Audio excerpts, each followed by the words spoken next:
Bonjour à tous, bienvenue dans cette nouvelle vidéo aujourd'hui, nouvel essai. Je vous ai encore ramené une pépite. Aujourd'hui, je vous présente la Ducati Monster S4 RS de 2006. Le Monster ultime, le plus gros de tous les Monsters produits avant l'arrivée de la nouvelle génération.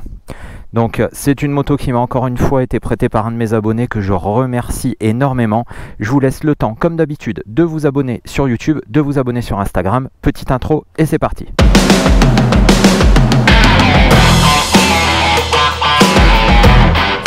Donc cette moto est la Monster S4 RS et avec cette moto Ducati ils se sont complètement lâchés. Cette moto elle date de 2006 et ils se sont dit on va reprendre la ligne du Monster qui lui existe depuis 1993, qui a eu différentes évolutions, différentes cylindrées. Et là ils se sont dit on va prendre le moteur de la Ducati 999, donc c'est un moteur Testa Stretta de 998 cm3 et on va le mettre dans un Monster. Donc ils ont mis cet énorme moteur à l'intérieur du Monster, ils ont revu un petit peu le cadre pour augmenter encore la rigidité et puis après ils se sont dit c'est bien, on a un gros moteur, on a un gros cadre, mais il va falloir que ça freine et que ça tienne la route. Donc qu'est-ce qu'ils ont fait? Ils ont pris tout ce qu'il y avait de mieux et ils ont mis tout ce qu'il y avait de mieux dessus. Donc vous avez une fourche Öhlins, un amortisseur arrière Öhlins, des jantes Marchesini magnésium forgé, des freins radio Brembo, du carbone partout. Ils ont mis tout ce qui se faisait de mieux à l'époque. Alors le moteur, il développe, lorsque la moto est d'origine, 130 chevaux. Celle-là, elle est équipée du kit Ducati Performance. Donc le kit Ducati Performance, on a un filtre à air spécifique, un écu spécifique et une ligne complète Terminioni. Et avec tout ça, on est à 148 chevaux pour 177 kg. Donc j'aime autant vous dire que c'est viril. En plus, c'est un bicylindre Ducati extrêmement rugueux, extrêmement violent, extrêmement coupleux. Vous allez le voir quand on va l'essayer après, mais là-dessus tout est viril, hein. C'est du brut de brut, c'est d'une violence incroyable. Le niveau de performance est hallucinant, la tenue de route, le freinage, on a vraiment les performances d'une hyper sportive sur un roadster. C'était à l'époque les premiers roadsters aussi puissants. Après ils ont sorti des roadsters extrêmement puissants, ils ont sorti la Street Fighter qui est la continuité d'une moto comme celle-là, un roadster léger avec un énorme moteur de sportive à l'intérieur. Donc je vous disais, on va retrouver donc une fourche, on a une magnifique fourche Öhlins entièrement réglable, le freinage radial Brembo, les jantes Marchesini, du carbone de partout, donc on a des protections en carbone sur le radiateur, on a un garde-boue en carbone, on a des caches carbone au niveau des courroies. On a des silencieux Terminioni en carbone, du carbone pour la protection des silencieux au talon, on en a là sur le côté, on a le garde-boue arrière, on a la petite bavette derrière, bref il y a du carbone de partout. La monte pneumatique, là on est sur du Diablo Rosso Corsa 4, donc ces motos là sont souvent montées avec des montes évidemment hyper sportives.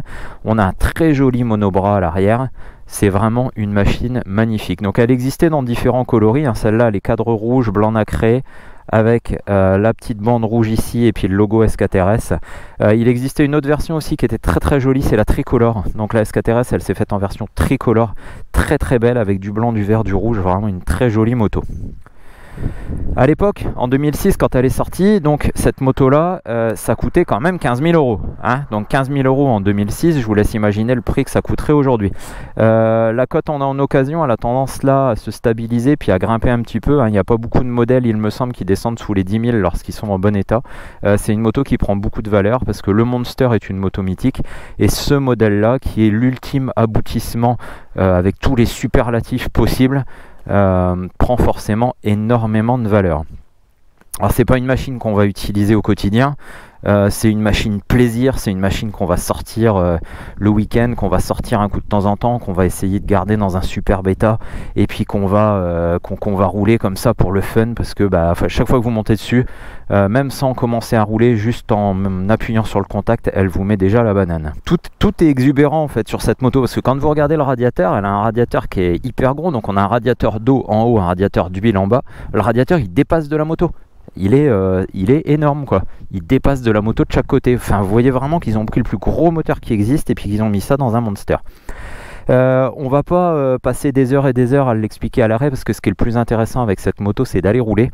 Donc ce que je vous propose c'est que je me prépare, la GoPro sur le casque comme d'habitude et on est parti, on va aller l'essayer dans toutes les conditions. On va aller se faire plaisir. Alors on a ce son typique de l'embrayage à sec Ducati. En plus là on a un carter ouvert, donc on voit et on entend l'embrayage. Ça ronronne avec la ligne thermique.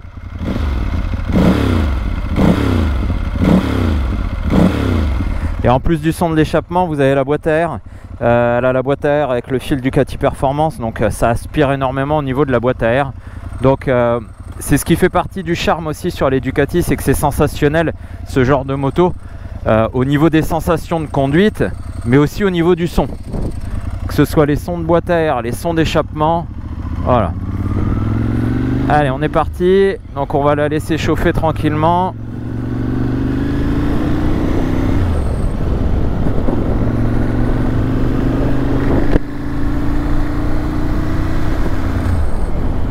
Alors la position est très sportive, la moto est toute fine, toute petite.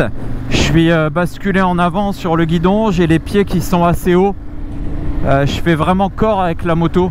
La position de conduite est vraiment bien faite pour le sport, on est bien d'accord, c'est sportif, donc je suis vraiment intégré dans la moto qui est toute petite. Les suspensions sont assez fermes, alors c'est confortable, c'est du Öhlins, mais c'est vraiment typé pour la piste, donc c'est très ferme. La moto est très brutale, très violente. Les passages de rapport, tout est sec, très sec. Ça vibre de partout. Alors on arrive dans un village. Alors ça reste maniable, c'est un bout de bois, hein. Attention, faut l'emmener, c'est une Ducat. Elle va pas y aller toute seule, hein. Il faut l'emmener avec tout le corps. On va se faire un petit bout de national départemental stabilisé, tranquille en 6, voir un peu ce que ça donne de rouler à 80-90 avec cette moto stabilisée. Alors je suis pas sur mon lieu de tournage habituel, donc on va pas pouvoir faire les comparatifs qu'on fait d'habitude. Là c'est moi qui me suis déplacé pour venir essayer cette moto.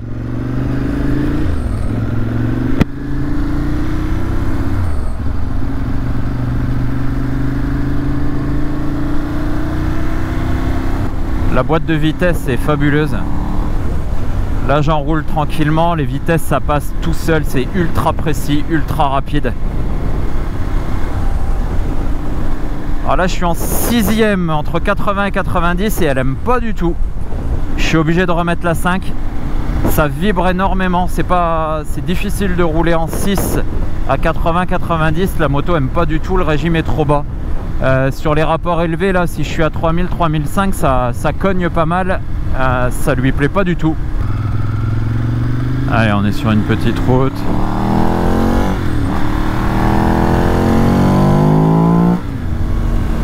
Le son est génial, c'est les sensations. J'adore vraiment les sensations des Ducati, quoi. C'est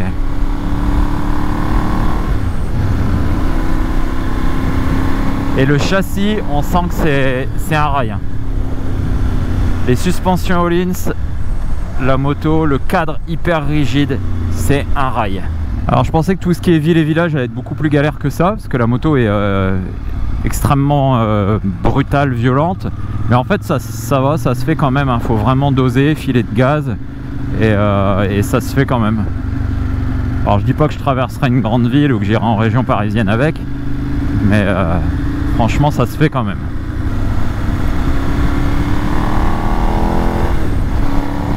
Oh, la boîte c'est un régal. Les rapports s'enchaînent, mais bon, par contre elle a un inconvénient cette moto, c'est que elle pousse à envoyer un petit peu, quoi. Il y a des motos avec lesquelles on arrive à rester sage, avec ça c'est un peu compliqué, hein, faut être honnête. Tout va tellement bien, les freins, le châssis, le moteur, que on a rapidement envie de s'amuser un petit peu avec.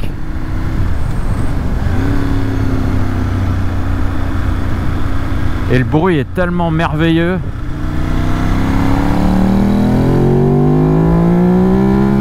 Oh la vache!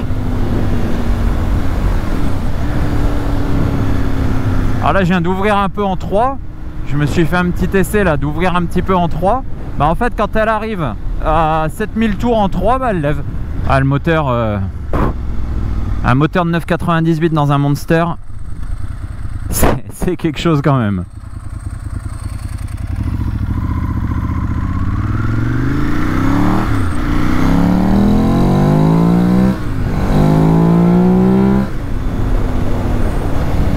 Impossible de tenir la roue avant au sol. Dès qu'on accélère, ça lève. Alors, je me stabilise là, je refais mon essai de tout à l'heure. Ouais, non, il n'y a aucun moyen de rouler en 6. Donc, route départementale, 80-90, c'est en 5e. À la 6, c'est pas la peine. Pour ceux qui n'ont jamais essayé un Monster, faites-le, essayez. Alors, je parle des Monsters de première génération, pas les dernières. Mais les premières générations, que ça soit un 900 carbu, que ça soit après des gros comme celui-là, faut essayer ça une fois dans sa vie. C'est difficile là de vous retranscrire vraiment les sensations, mais c'est des motos qui vous donnent tellement la banane. C'est difficile à décrire. Parce qu'en fait, sur le papier, c'est bourré de défauts. Ça vibre, c'est pas confortable, ça tremble de partout, tout est dur. Mais à conduire, c'est un régal.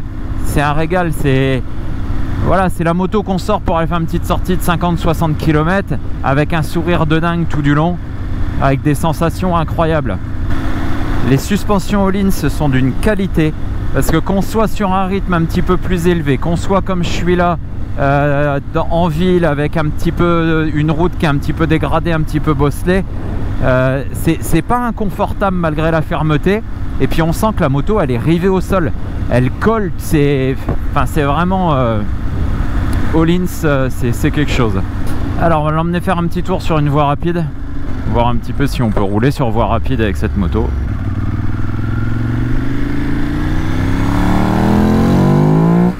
Oh là là là là. Ah, l'avantage c'est qu'on n'use pas le pneu avant avec ça. Ça fait que lever. C'est...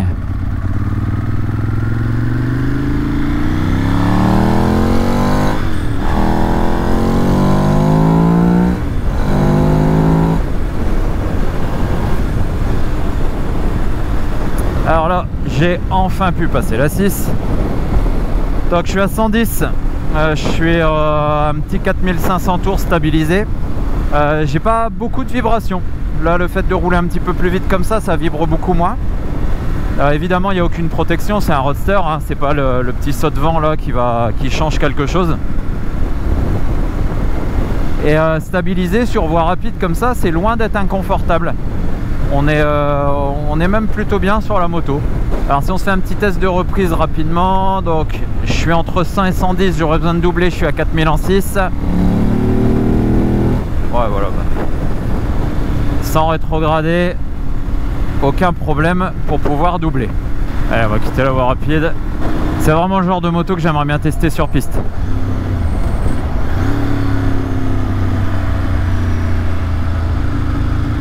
Parce que le châssis est... Enfin là, les petites sorties, là, ça se prend vraiment nickel. Enfin, le châssis est incroyable.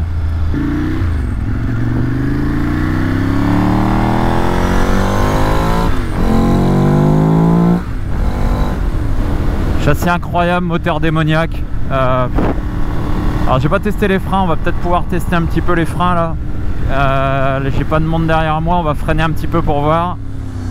Oh la vache. Ouais, c'est monstrueux. C'est monstrueux.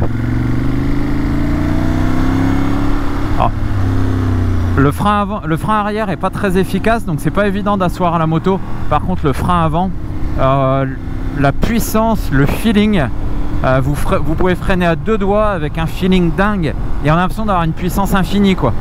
C'est très impressionnant le freinage.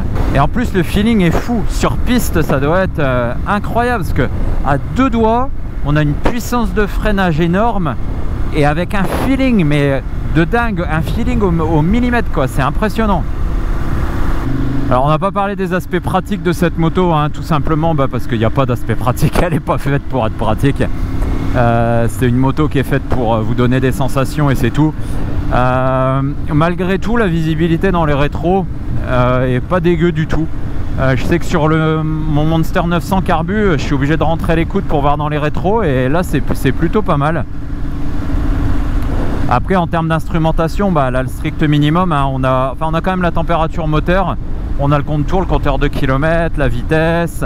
Là on va retrouver le classique, il n'y a vraiment rien d'accessoire, hein. Démarreur, coupe-circuit, les phares, clignotant, klaxon et basta quoi.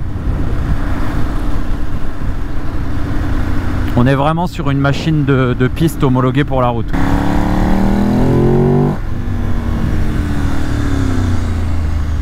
Ah les freins, les freins. Oh. Quelle puissance. Puis en plus parce qu'en plus d'être beau, la fourche Öhlins, elle est quand même magnifique. Les freins Brembo sont magnifiques.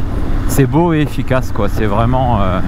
Alors niveau position de conduite, la hauteur de selle, donc je fais 1m78, j'ai les deux pieds parfaitement à plat par terre, parce qu'en fait la moto est pas très haute et elle est extrêmement étroite, extrêmement fine, donc on est bien installé, il n'y a aucune difficulté, elle est hyper légère. Donc la difficulté de prise en main de cette moto, c'est sa violence. C'est pas son gabarit, c'est pas son poids, c'est pas tout ça. Tout ça, ça roule, il n'y a aucun problème. Ce qui est difficile avec cette moto, c'est sa violence. C'est vraiment pas une moto à mettre entre toutes les mains. Faut déjà avoir roulé un peu de Ducati, parce qu'au niveau du châssis, c'est un peu particulier. C'est pas comme une moto japonaise, ça s'emmène de manière un petit peu plus virile. Et c'est très brutal, très violent. Et sur cette moto, il y a zéro assistance électronique, hein. Les motos modernes que vous achetez, qui sont des bêtes de puissance comme ça, il y a toute l'armada électronique, anti-wheeling, anti-patinage, anti tout ce que vous voulez. Celle-là, il n'y a rien. L'assistance électronique, il n'y en a pas, c'est vous, hein. C'est vous, votre poignet. Et ça arrache. Première, deuxième, troisième, vous tenez pas la roue avant au sol. Donc voilà, faut un peu d'expérience, un peu de plomb dans la tête. Pas faire n'importe quoi, parce que ça peut vite être très dangereux. Oh, j'adore le son. On met des petits coups d'accélération comme ça juste pour le plaisir du son. Entre l'échappement et puis l'aspiration de la boîte à air, c'est génial. J'essaye beaucoup de motos, toutes les motos que j'essaye, voilà, y a plein de motos qui sont sympas et tout, mais il n'y a jamais une moto où je me dis je craquerais bien. Mais celle-là par contre, je dois dire que vous savez que j'ai un petit penchant pour les Ducati, hein, j'ai un 900 Monster carbu, mais là le S4RS, je serais capable de faire une folie. Il n'y a que le tarif en fait qui freine un peu. Après on n'a pas parlé de l'entretien non plus, hein. Quand vous achetez ce genre de moto, il faut être capable d'assumer l'entretien derrière, parce que c'est des moteurs qui coûtent cher à entretenir. La main d'œuvre chez Ducati est très chère, les opérations sont tout de suite coûteuses en temps, parce qu'on a vite fait, même si sur celle-là il n'y a pas beaucoup d'habillage à démonter, il y a vite fait d'avoir du temps à passer quand même. Donc voilà, vous achetez quelque chose d'exclusif, quelque chose de rare, mais il faut être capable d'assumer derrière, parce que ça demande de la rigueur et de l'entretien, et du coup ça demande du budget derrière. Voilà, allez, on se fait un dernier petit plaisir. Oh, quelle violence! Quelle violence!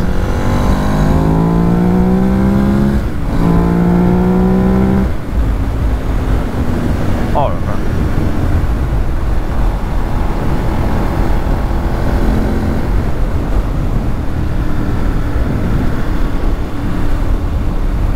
Puis on voit qu'elle est taillée pour la piste au niveau du refroidissement, au niveau de tout ça, parce que là tout à l'heure je crois que j'étais pas à une 80 degrés. Là j'ai repris un peu de route, je remets un petit peu de gaz, hop, elle redescend tout de suite à 68 degrés. Et quel plaisir! C'est un vrai jouet. Le son est dingue.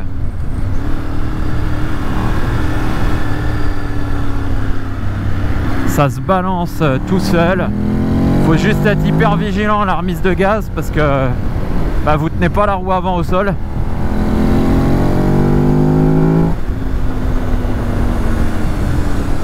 Ah, c'est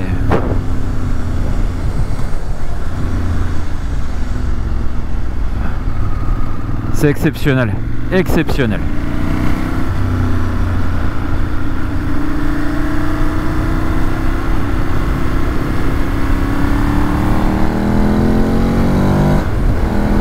Bon les amis, il va être temps de conclure. Je viens de prendre un plaisir immense à rouler avec cette moto. C'est de la démesure, mais elle est incroyable. Elle est belle, le matériel qu'il y a dessus est incroyable. Tout est fou, le moteur, les suspensions, les freins, la gueule, tout est voilà. Moto plaisir, moto passion. C'est vraiment génial. C'est vraiment une moto qui me ferait craquer quoi.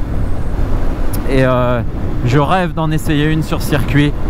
Tellement elle est d'une rigueur et d'une efficacité. Le moteur est fou, le moteur est vraiment fou.